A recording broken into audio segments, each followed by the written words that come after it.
How does it feel to be useless, son? My mom laughed in front of the whole family. I looked at her calmly and said, feels great since I just stopped paying your rent. Her smile vanished. My dad froze, then shouted, rent? What rent? How does it feel to be useless, son? My mother's voice carried across the Thanksgiving table. 23 people, 3 generations, all watching me with varying degrees of pity and amusement. I set down my fork very carefully, looked at her, at that satisfied smirk she always wore when she thought she'd landed a particularly good dig. Feels great, I said. Really great, actually, since I just stopped paying your rent. The smirk died instantly. My father's fork clattered onto his plate, the sound sharp in the sudden silence. Rent? What rent? Nobody moved. 23 people frozen mid-chew, mid-sip, mid-breath. Mom's face flushed bright red. He's lying. He's embarrassed that I called him out. Called me out for what? I kept my voice level, calm. For being useless? The useless son who's been paying $1,500 a month for the last 3 years? That kind of useless? My Aunt Rosa's hand went to her mouth. Uncle Mike's eyes went wide. You told me you owned that house, Dad said slowly, each word deliberate. His gaze hadn't left Mom's face. You said your parents left it to you when they died. They did! Mom's voice went shrill. He's confused. He helped with some bills, that's all. Utilities. Small stuff. I have the lease agreement, I said. In my car. It's got your name on it. Your signature. Monthly rent, $1,500. Due the first of every month for the last 36 months. Want me to go get it? Uncle Mike leaned forward. Hold on. You've been renting this whole time? While telling everyone, he gestured around the table. That you owned it free and clear? Mom shot him a look that could have stripped paint. It's not what it sounds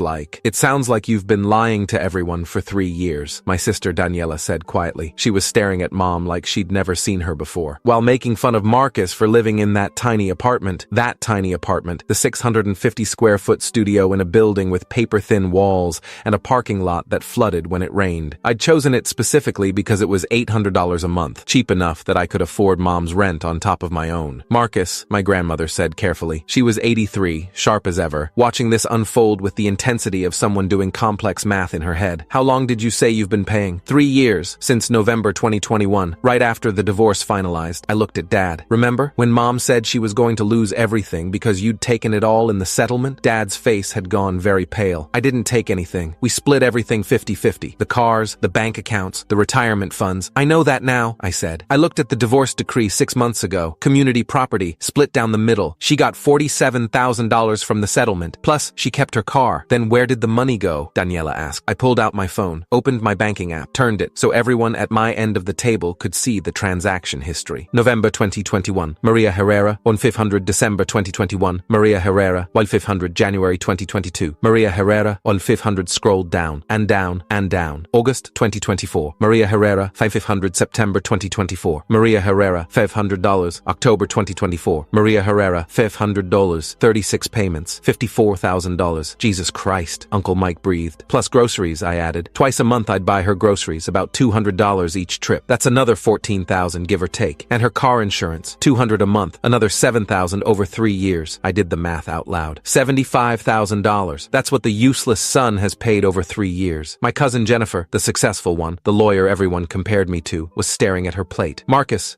we all thought you were barely making ends meet. That's what Mom told you. She said you were struggling, Jennifer continued, that your job didn't pay well, that you could barely afford your apartment.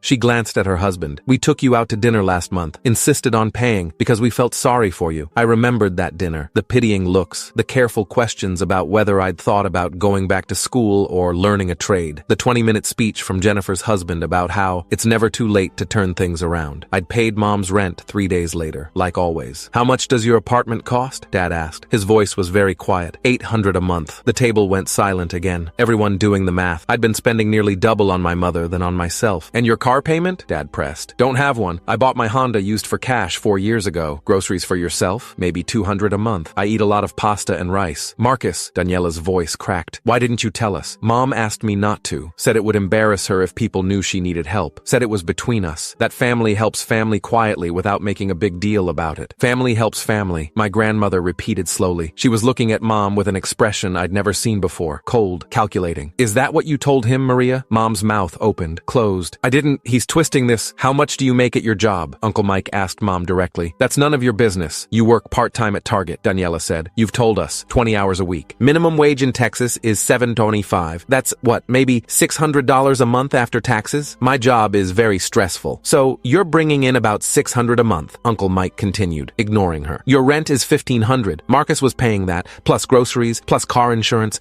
What the hell were you spending your own money on? Silence. Mom Mom, I said quietly. Want to tell them about the car? Her face went white. What car? Dad asked. The 2023 Mazda CX-5 she's been driving. Bought it new last year. Financed, not leased. Payments about $400 a month. You told me you leased it, Daniela said. You said the lease was cheap because of your good credit. I have excellent credit. Want to tell them about the purses? I asked. Mom's jaw clenched. Purses? My Aunt Rosa leaned forward. What purses? I've been to Mom's apartment 3 times in the last year, I said. She's got a walk-in closet, 12 designer bags, Coach, Michael Kors, Kate Spade. I looked them up, about $300 to $500 each. You went through my closet? Mom shrieked. You asked me to help you organize it in July, remember? Said your back was hurting and you needed help moving things around. My cousin Jennifer was doing math on her phone. That's $4,000 to $6,000 in handbags alone, while Marcus was eating pasta and rice to afford your rent. And the trips, my Aunt Rosa said suddenly. She was looking at Mom with dawning realization. You went to Galveston in March, San Antonio in June, that wine tour in Fredericksburg in September. You posted photos all over Facebook. I deserve to have a life. On whose dime? Rosa's voice went sharp. While you were telling everyone your son was a failure? I never said failure. You called him useless, Daniela cut in. Literally 5 minutes ago, in front of everyone. That was a joke. You've been calling him a disappointment for 3 years, Jennifer said. She was scrolling through her phone now. I have texts from you. Look, from April. Poor Marcus. He just can't seem to get his life together. From August. I wish he'd been more like you, ambitious and driven. From last month. Sometimes I wonder where I went wrong with him. She turned the phone around, showed the table. Mom's face was scarlet now. I was venting. Mothers are allowed to vent. While he was paying your bills, Dad said. His voice was very, very cold. While he was supporting you, you were trash-talking him to everyone we know. He offered. He wanted to help. Did I? I pulled up my text messages, started scrolling back, found what I was looking for. November 2021, right after the divorce. You texted me at 11:47 p.m. I'm going to be homeless. Your father took everything. I have nothing. You're all I have. Please. I read it out loud. The table was silent. Then the next message. You owe me this. I gave up my body to have you. 9 months of hell, 20 hours of labor. I ruined myself bringing you into this world. The least you can do is make sure I have a roof over my head. My grandmother made a small sound, something between a gasp and a groan. Then another one. If you don't help me, I'll lose everything. I'll be on the street. Is that what you want? Your mother homeless? Can you live with that? I looked up from my phone, looked at Mom. You want me to keep reading? I've got 3 years of messages like this. Those were taken out of context. What context makes it okay to tell your son he owes you for being born? Nobody answered. I stopped the automatic payment yesterday, I said. November's rent was due yesterday. Your landlord should be getting the notice right about now that the payment isn't coming. Mom's face went from red to white in an instant. You can't do that.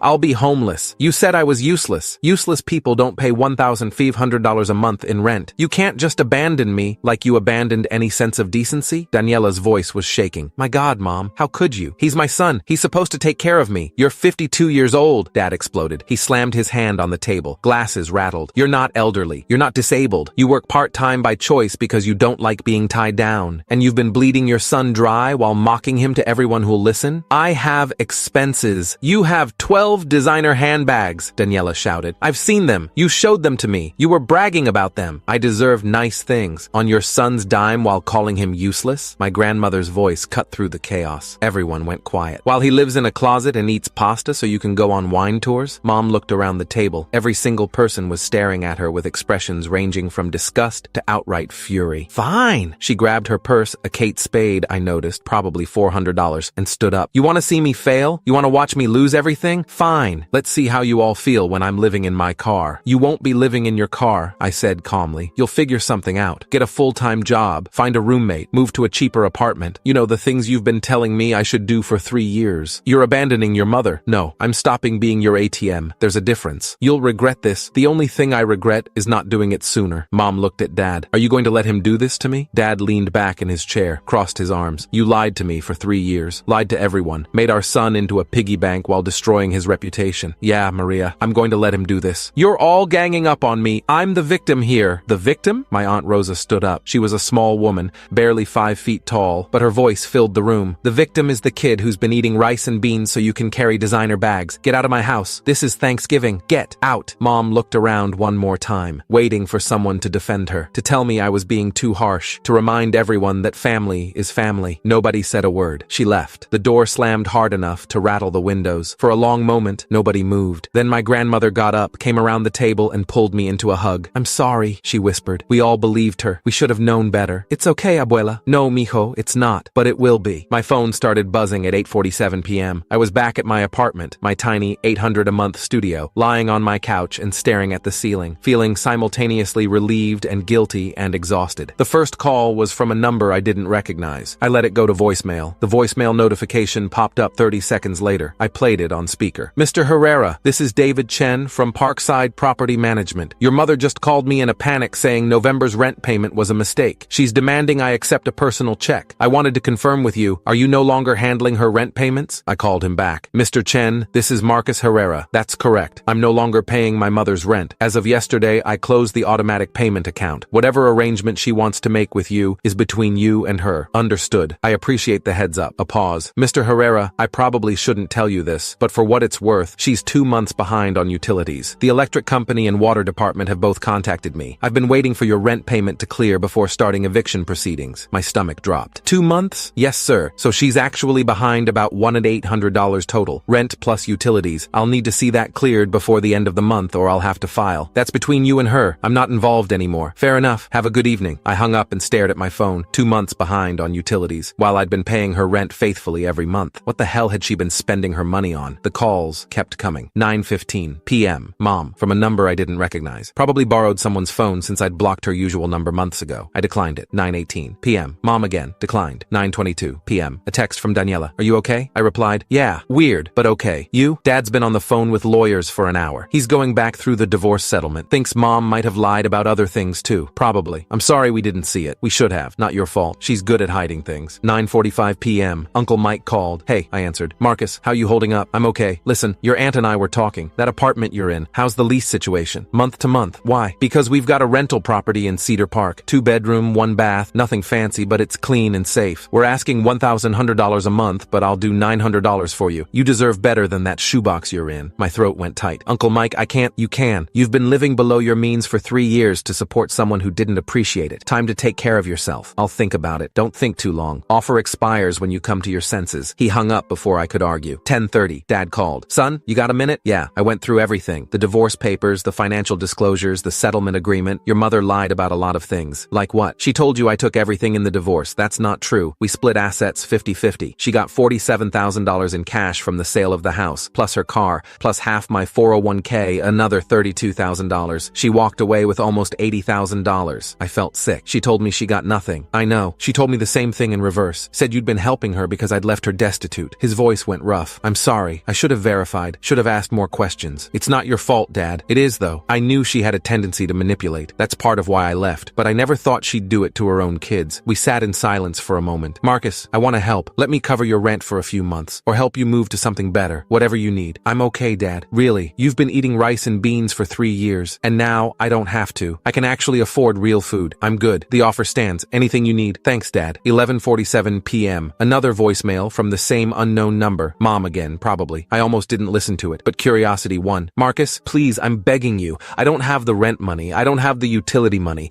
David says he's going to evict me if I don't pay by Friday. Please, I'll do anything. I'm sorry about what I said. I didn't mean it. You're not useless. You're wonderful. You're the best son anyone could ask for. Please don't do this to me. I deleted the voicemail without finishing it. Friday came. November 29th, 2024. I got a call at 2:15 p.m. from David Chen again. Mr. Herrera, I wanted to give you an update even though you're no longer involved. Your mother didn't pay the rent or the utility arrears. I've filed for eviction. She has 30 days to vacate. Okay, she's been calling me every day, sometimes multiple times a day, crying, begging, making promises she can't keep. I wanted you to know, I'm not budging. I've got bills to pay too. I understand. She tried to tell me you'd stolen from her, that you'd taken money that was rightfully hers, and that's why she couldn't pay. I told her that's between you and her, not my concern. Appreciate it. Take care of yourself, Mr. Herrera. December brought more revelations. My grandmother called on the 5th. Marcus, I need to tell you something about your mother. Something I should have told you years ago. Okay, she's always been like this. Ever since she was a teenager, she'd manipulate people,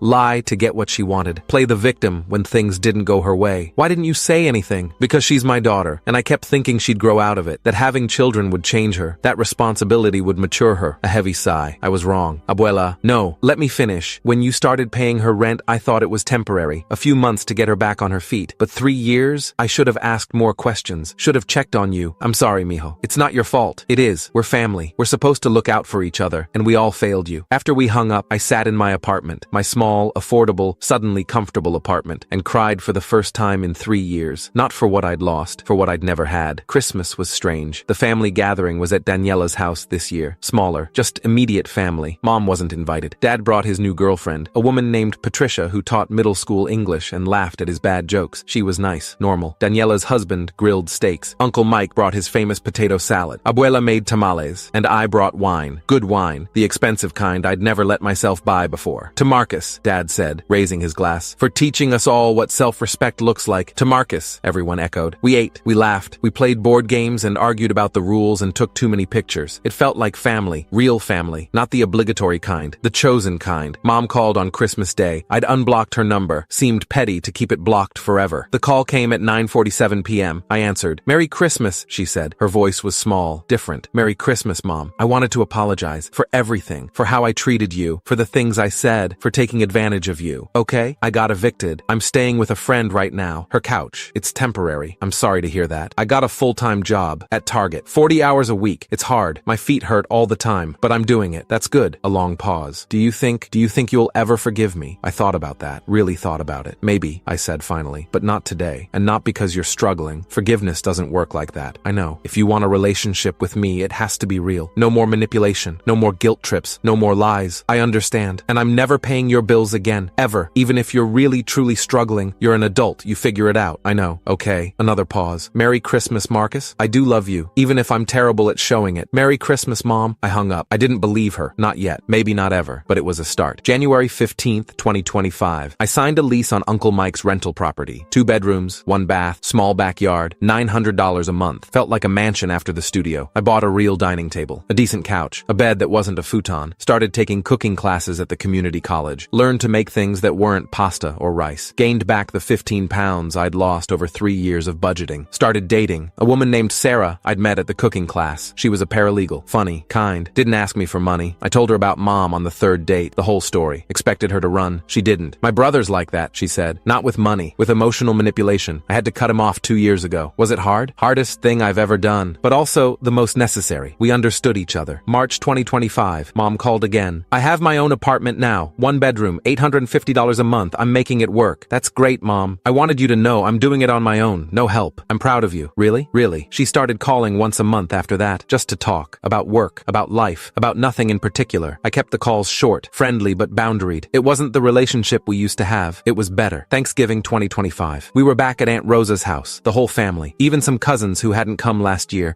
curious about the drama they'd missed. Mom wasn't invited, but she'd texted me that morning, have a good Thanksgiving. I'm spending it with my coworkers. We're doing a potluck. I'd replied, sounds nice. Enjoy. As we sat down to eat, Uncle Mike raised his glass. I want to make a toast to family. Not the kind you're born with, but the kind you choose. The kind that shows up. The kind that tells the truth even when it's hard. To family, we all echoed. I looked around the table, at Dad and Patricia, at Daniela and her husband, at Abuela, at the cousins and aunts and uncles who'd stopped pitying me and started respecting me, at the empty chair where Mom used to sit. You okay? Sarah whispered. She was next to me, hand warm in mine. Yeah, I said, I really am. And I meant it. 2 years after that Thanksgiving dinner, Mom sent me a text. I got a promotion, assistant manager. It's not much, but it's mine. Earned it myself. Congratulations, Mom. That's amazing. Thank you for everything, for setting boundaries, for forcing me to grow up, for not giving up on me even when I gave you every reason to. I stared at that message for a long time. You're welcome. Can we have coffee sometime? Just to talk. No agenda. I'll buy. I'll think about it. That's all I can ask for. I never did meet her for coffee. Not because I was angry, not because I hadn't forgiven her, but because some relationships aren't meant to be fixed. They're meant to be transformed. And sometimes the healthiest transformation is distance. Mom and I text now, once a month maybe. Surface level stuff. She tells me about work. I tell her about Sarah, my wife now, as of 6 months ago. She sent a wedding gift, a card with $100 bill inside. The card said, I know it's not much, but it's mine. Earned, honestly. I'm proud of you. I cried when I read it, not because we'd reconciled, but because she'd finally learned the difference between manipulation and genuine connection. And that was enough. People ask me sometimes if I regret confronting Mom that Thanksgiving, if I wish I'd handled it differently, more privately, less dramatically. The answer is no, because that public confrontation did something private conversation never could. It forced everyone, Mom included, to see the truth, to stop making excuses, to stop enabling. It was the kindest thing I could have done, not just for me, but for her too, because sometimes the most loving thing you can do for someone is refuse to save them from themselves. 3 years after that Thanksgiving, I ran into one of Mom's co-workers at the grocery store. You're Maria's son, right? She asked. Marcus? Yeah, I just wanted to say, your mom talks about you sometimes, about how you helped her become independent, how you taught her self-respect, respect. She said that? She did. She said you're the reason she finally grew up. The woman smiled. I don't know the whole story, but I know she's proud of you. Really proud. Thank you for telling me that. I drove home thinking about that conversation, about how the story had changed in Mom's head, how she'd reframed our history into something she could live with. I was okay with that, because the truth is, it doesn't matter whose version of the story is right. What matters is that we both survived it, both grew from it, both became better versions of ourselves. Sarah and I are buying a house now, 3 bedrooms, modest but ours. Dad and Patricia are getting married next spring. He seems happy, really happy. Daniela had a baby, a girl. She named her Rosa, after our aunt. Mom sent a gift, a handmade blanket. The card said, "For the newest member of the family, with love from Grandma." Daniela cried when she opened it, called Mom to say thank you. They talk sometimes now, carefully, with boundaries, but they talk. I'm happy for them. Me? I still keep my distance, still maintain those boundaries I set 4 years ago, but I'm not angry anymore.